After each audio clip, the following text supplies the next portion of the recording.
The fight is still on. This election is not yet over, despite what you're hearing in so many different places in the media. Let's hear from the campaign right now, an advisor to the campaign, senior strategic advisor, that is, our friend Steve Cortes, back in the mix. Steve, thanks for making the time for us. I appreciate it, Buck, and you are very right. When I talk about this election, we must speak in the present tense because it is ongoing. Let's not be lulled into speaking in the past tense as though it is over.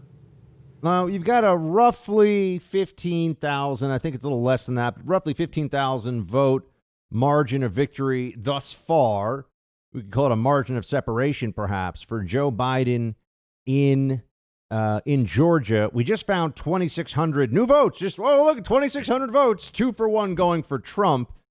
Does this begin to chip away at the let's just move past this and not audit and not recheck and not recount anything, Steve?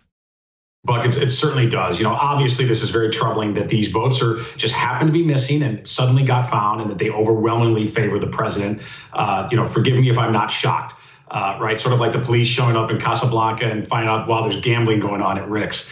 And by the way, this statistical case also backs up this anecdotal case. When I mean the statistical case, I'm saying, for example, look at the state of Georgia and the rate of rejection of mailed-in ballots. 4 years ago, when they had about 200,000 mailed-in ballots in 2016, which is a more normal rate before the pandemic, they rejected 3% of all ballots that were mailed in. They were either not registered voters, there was something invalid about the ballot itself, it wasn't signed, whatever the reason, 3% were rejected. Now, this time, 1.3 million ballots in Georgia were mailed in, more than 6 times the 2016 total. That's not surprising, given the pandemic. However, here's what is surprising, and more than surprising, I think damning, really, of the vote totals and the validity of the vote totals. That rate of rejection went down from 3% all the way to 0.24% of ballots were rejected. In other words, 1/12 the level, the percentage of ballots that were rejected in 2016 were rejected this time, even though with such a mammoth increase, over 1.1 million more ballots coming in. If anything, if there were a serious vetting of the voting going on, we would expect, if anything, that percentage to actually rise, Buck, because you have so many people doing it for the first time. The fact is the percentage fell dramatically, and I believe the complete void of vetting of votes, and it wasn't contained to Georgia. Similar thing happened in Pennsylvania. As a matter of fact, the numbers are actually even more damning in Pennsylvania.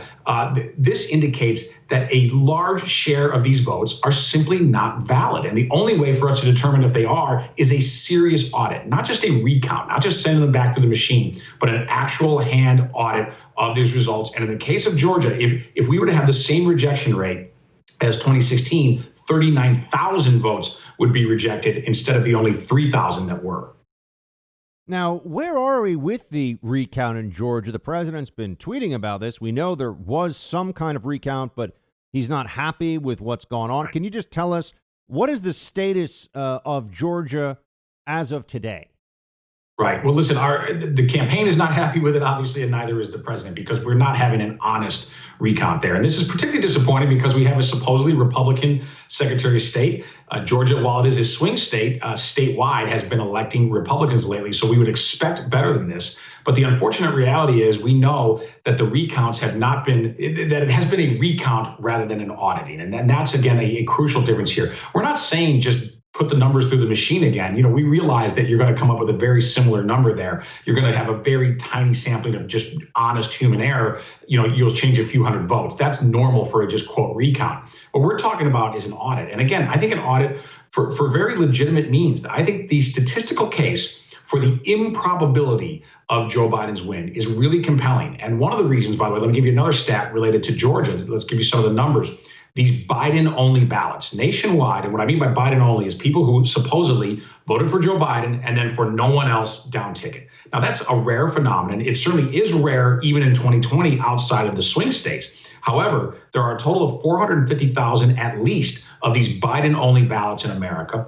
They are predominantly in these swing states, which seems far too convenient. And to get specific on Georgia, where we have very contentious Senate races, obviously both races are heading into runoff, but where you had highly contentious Senate races with a lot of interest in races, plural, because there's 2 of them, it's really telling that if you look at the Biden-only votes, there were 95,000 Biden-only ballots in the state of Georgia where somebody voted for Biden and then not down ballot, allegedly. If we compare that to Trump, No such phenomenon. Out of the 2.4 million votes that Donald Trump got, of those, only 818 people voted for Trump only, and then nobody down ballot. So, I mean, think about that disparity. Fewer than 1,000 people voted for Trump only. 95,000 supposedly voted for Biden only.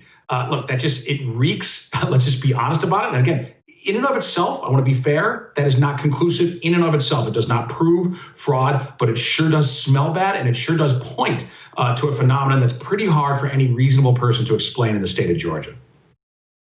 Now, we're speaking to Steve Cortes, senior strategic advisor to the Trump campaign. Steve, tell me this. Why haven't we, we've all these stories, all this sort of, the affidavits and all this about fraud, but I have not yet seen the here is proof of a fraud. We've seen proof of irregularity, no question about that, right? When you're finding ballots, when there's no there. And by the way, anyone who says there were not going to be at least irregularities in an election with 150 million, give or take, ballots cast, I mean, they're living in a fantasy world, right? So we know there are irregularities and that those should be corrected, and that means ballots are going to go one side or the other. Okay, fine. But intentional fraud, are we just, we have all these people saying, I saw this, I saw that. Are we really going to be able to prove any of this?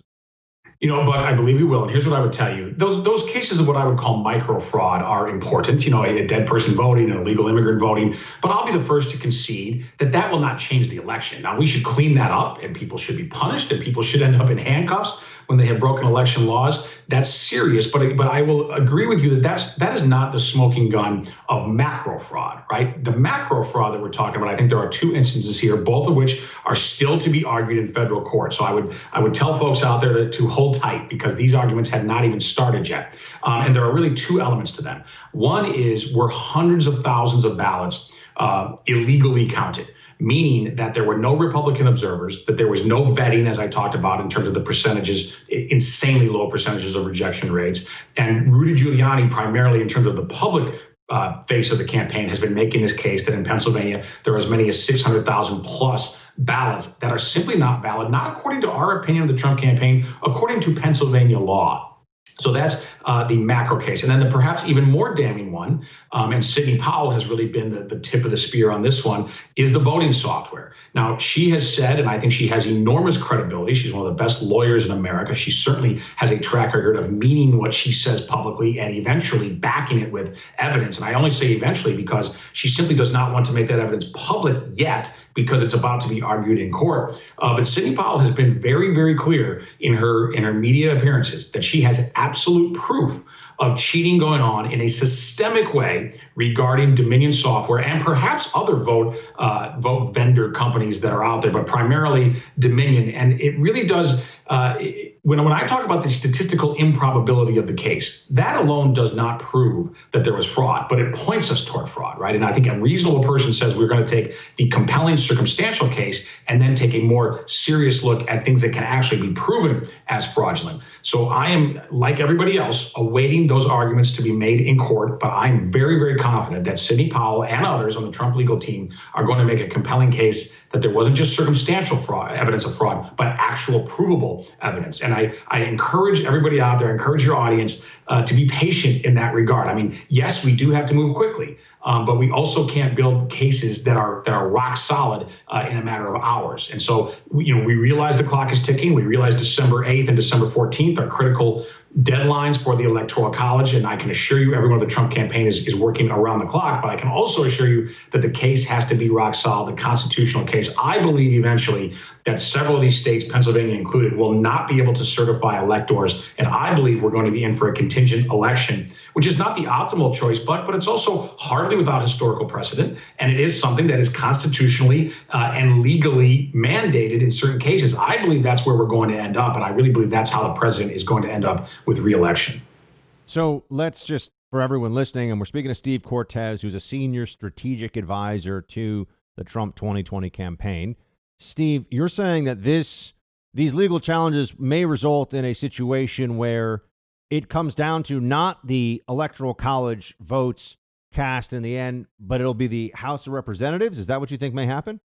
I believe so. Now, again, that's not official. I'm speaking as Steve Cortes Right. right now. That's an analysis and projection. So everyone's Correct. clear. This is your Right. assessment, but go ahead. Correct. And of course, none of us know, right? But in my view, that is the most likely scenario, is that unfortunately, and it's the fault of the governors of some of these states, for example, Governor Wolf of Pennsylvania, who took it upon himself to unilaterally change the election procedures of his state, something he is not allowed to do by law nor by the U.S. Constitution, but he did it anyway. Unfortunately, his state Supreme Court backed him in that. But because of that unlawful act, he created a system where I believe it's going to be nearly impossible to certify the votes and to send proper electors to the United States Congress. Now, again, this has happened before historically, and we have procedures that trust the process. I mean, this has happened in America. It may happen again. We'll see. But that is my projection, but I think it's an educated one, is that it will be difficult for either side to reach 270 in terms of electoral votes. And if that happens, the vote then goes to the House of Representatives,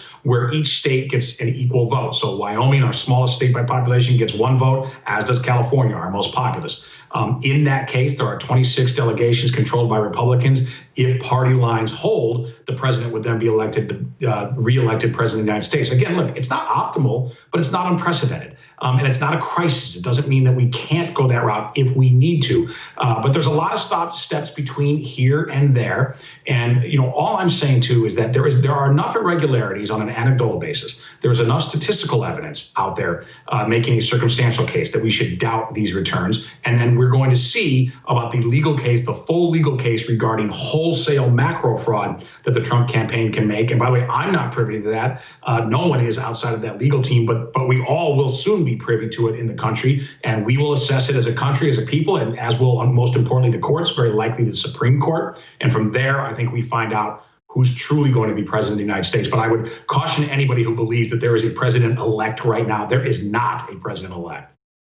Steve, can we hold you for 1 second? So I just want to give everybody a quick moment to catch their breath. I want to come back and ask you just a few questions about the Trump win among Latinos relative to where the GOP is. Can you give us a sec for that?